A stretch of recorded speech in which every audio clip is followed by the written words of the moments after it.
இவருக்கு சிலை அமைக்கணும்னு நான் சட்டமன்றத்தில் பல முறை குரல் கொடுத்துருக்கேன். அவருடைய 100ஆண்டு விழா கொண்டாடப்படுகிற நேரத்தில்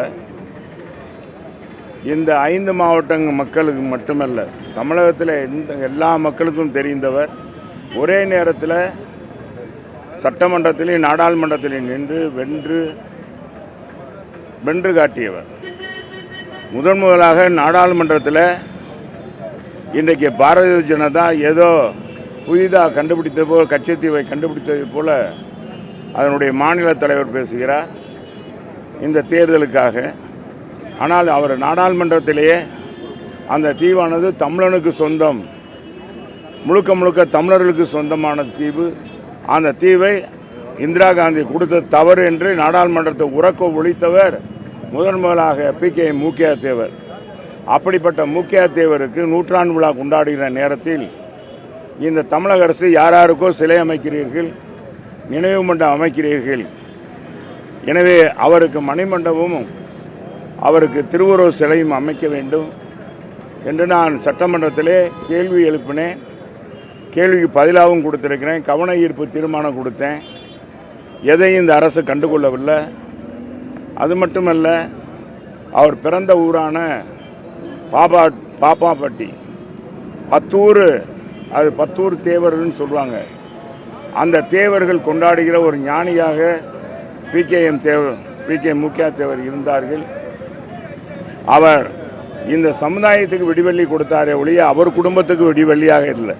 அவர் குடும்பத்தை வளர்க்கலை, அவர் குடும்பத்துக்கு சொத்து சேர்க்கலை. அவர் குடும்பம் மிக வறுமையிலே வாடியது.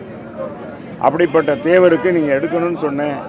இந்த அரசாங்கம் எடுக்கவில்லை, பாராமுகமாக இருக்கிறது.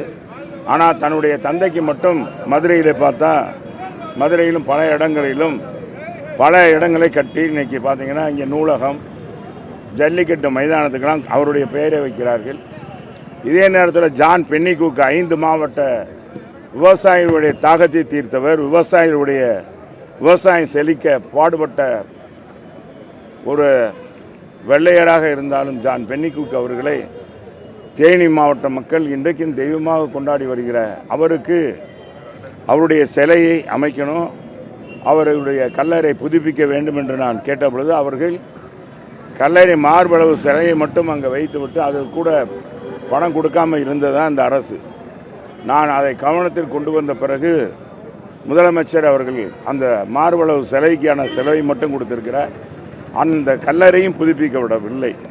இதிலிருந்து என்ன என்றால், இவர் கலைஞர் காலத்திலும் சரி, இன்னைக்கு அவருடைய மகன் ஸ்டாலினுடைய காலத்திலும் தென் மாவட்ட மக்கள் என்றாலே திமுகவுக்கு கசக்கும், ஓட்டு என்றால் இனிக்கும். பொதுவாகவே அந்த கட்சிக்கு, திமுக கட்சிக்கு தென் மாவட்ட மக்களுக்காக எதையும் செய்யாத திராவிட முன்னேற்ற கழகம், மதுரையின் வளர்ச்சிக்கு எதுவும் செய்யாதவர்கள், மற்ற எல்லா இதுலேயும் புறக்கணித்து கொண்டிருக்கிறது இந்த அரசு என்பதை இங்கே இருக்கிற இந்த முக்குளத்து சமுதாயத்தை சேர்ந்தவர்கள் புரிந்து கொள்ள வேண்டும்.